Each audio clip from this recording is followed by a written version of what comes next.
Media भाइयों का, यहाँ हमारी बहनें भी आई है मुख्तलिफ मीडिया हाउसेस से, मैं आपका खुशामदीद करता हूँ। और हमारे इस प्रेस कॉन्फ्रेंस का मुद्दा और मकसद यही है कि आज हमारे जो वज़ीर आज़म साहब ने मुल्क भर में एक मैसेज पहुंचाई, जिस तरीके से हमारी एसटी कम्युनिटी, आप सबको पता है, पिछले 70 साल से हमेशा इनके साथ इस्तिक़साल होता था, बिछड़े कहीं कनेक्शन नहीं हुआ करता था, जो राइट्स होते थे हमारे एसटी कम्युनिटी के वो नहीं मिल रहे थे। तो हमारे बीच में आज आपको मैं हमारे जो कदावर सीनियर जो एसटी मोर्चा के हमारे यहाँ जम्मू कश्मीर के नेता है, जिनको हाल ही में राज्यसभा का मेंबर लिया गया, नॉमिनेट किया गया, हमारे इंजीनियर गुलाम अली खटाना साहब, उनके साथ में हमारे दूसरे राज्यसभा मेंबर जो कि हमारे एसटी मोर्चा नेशनल प्रेसिडेंट है उमरान साहब। तो मैं आप सबका खुशामदीद करता हूँ। मैं खटाना साहब से गुजारिश करता हूँ कि इस प्रेस ब्रीफिंग को शुरू करें।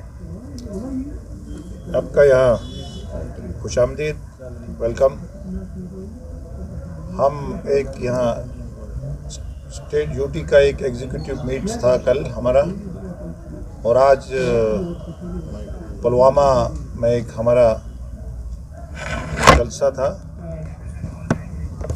और इस तरह से हम जम्मू कश्मीर में आए हैं, श्रीनगर में आए हैं।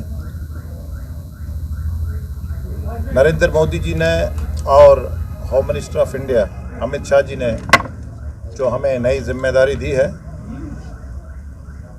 हम इनको बखूबी निभाएंगे।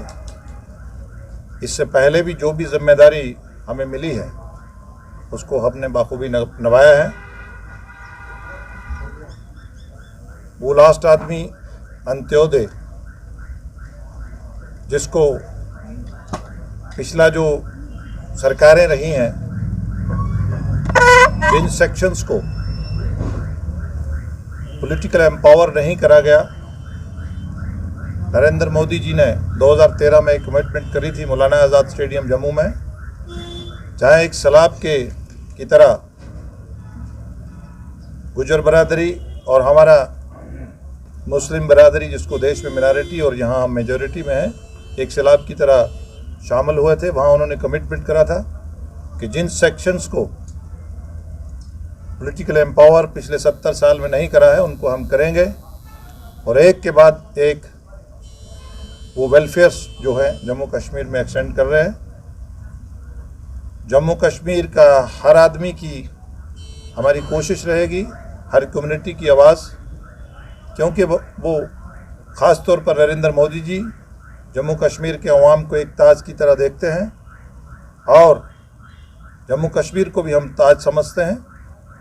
कोई हमारे लिए बड़ा नहीं, कोई छोटा नहीं, सब नागरिक हैं। कैसे जम्मू कश्मीर की तरक्की हो, इंडस्ट्री में अनएम्प्लॉयमेंट कैसे दूर हो, और जो टूरिज़्म है उसका इंफ्रास्ट्रक्चर जो कि बुरी तरह मुतासर हुआ है वो कैसे हो। कोरोना से निकलते निकलते हम एक तरक्की की तरफ बढ़ रहे हैं। हमारा एक ही मिशन है नरेंद्र मोदी जी का कि जम्मू कश्मीर के लोग देश की तरक्की का हिस्सा कैसे बने और देश दुनिया को रहनुमाई कैसे दें। शुरू में एक ट्राइबल एडवाइजरी, गुजर एडवाइजरी बोर्ड के नाम से एक प्लेटफॉर्म था, और 92 में चंद्रशेखर जी की एक वज़ीर आज़म थे देश के, और यहाँ किश्तवाड़ के हमारे ओम मेहता जी थे। उन दिनों उनको चंद्रशेखर जी क्योंकि पूरे देश के लोगों के वाकिफ़ नहीं थे, तो उन्होंने कहा कि गुजर बकरवाल को ट्राइबल स्टेटस मिलना चाहिए या नहीं। उस वक्त प्रोफेशनल कॉलेजेस में और एम्प्लॉयमेंट में वो उनको एक शेयर दिया गया। उस वजह से जो लोग एक इनकरेजमेंट हुई, जो बच्चे पढ़ते हैं उनको एडमिशन मिलना शुरू हुई। बीच में सरकारों ने इंटर डिस्ट्रिक्ट रिक्रूटमेंट बैन लगा दिया। अब जिस तबके की पॉपुलेशन 40% है तो उसको आप 10% दोगे, या कहीं ट्राइबल 2% है, जैसे हमारा दलित भाई था उसका फ्लैट 7% है, स्टेट था और है, और वो जम्मू कश्मीर में 7% उसको रिजर्वेशन मिलती थी। अभी हमारा समाज में एक बहुत बड़ा खाई है। जो समाज थोड़ा पढ़ा है वो थोड़ा पढ़ा है, अभी बहुत सारा समाज ऐसा है कि जिसको वोट बैंक के लिए इस्तेमाल किया गया है, फंक्शंस में लोग फोटोग्राफी के लिए और सिर्फ और ज़्यादातर हमने ऐसा देखा है कि बड़े डिग्रेड लेवल पे उनको करके, मतलब डेवलपमेंट के बहुत सारे प्रोग्राम कम्युनिटी को साथ जोड़ने के नहीं, इवन नशा करवा के उनको मैंने कई उसमें फंक्शंस में उनको रैलीज में देखा कि जो जमातें जहां सत्ता में रही हैं, भारतीय जनता पार्टी का बड़ा साफ और वाज़ेह प्लान है। हम ग्राउंड में रहते हैं, हम गरीबों में रहते हैं। कभी मेरे समाज के आदमी जो 10-10 रुपये चंदा इकट्ठा करके मांगता था, उसने कभी सोचा था कि मैं भी 5 लाख का इलाज फ्री ऑफ कास्ट करवा पाऊंगा? कभी हमारे सरपंच ने सोचा कि उसके अकाउंट में डायरेक्ट पैसा आएगा? अनेक लेजिस्लेशंस हैं, आप रोज ही सुनते हैं। तो मेरा यह कहना है कि नरेंद्र मोदी सरकार का ये बिल्कुल मतलब नहीं है कि वो किसी समाज दूसरे का शेयर खा के और इनको दिया जाए। एटलीस्ट उनको अपना शेयर दिया जाए। किसी बड़े तबके, कश्मीरी बरादरी या डोगरा बरादरी या किसी का हक छीन के नहीं हम कह रहे हैं। हम कह रहे हैं कि जितना उनका डिज़र्व करता है एटलीस्ट उनको मिलना चाहिए। उनको एक्सप्लॉयटेशन नहीं होनी चाहिए। वो भी हमारी तरक्की का हिस्सा बने, वो भी इंडस्ट्री का हिस्सा बने, वो भी टूरिज़्म में हमारा हिस्सा बने। गुजर बकरवाल कम्युनिटी यहाँ एक नेगलेक्टेड, मतलब मुतासिर तबका रहा है, दूर दराज में रहा है।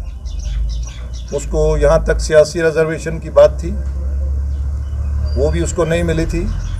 वीडीसी डीडीसी में आपने देखा होगा कि लोग चुन के उनकी आवाज़ ज़िला एडमिनिस्ट्रेशन तक और प्रोविंशियल एडमिनिस्ट्रेशन तक कहीं ना कहीं आप देख रहे हैं।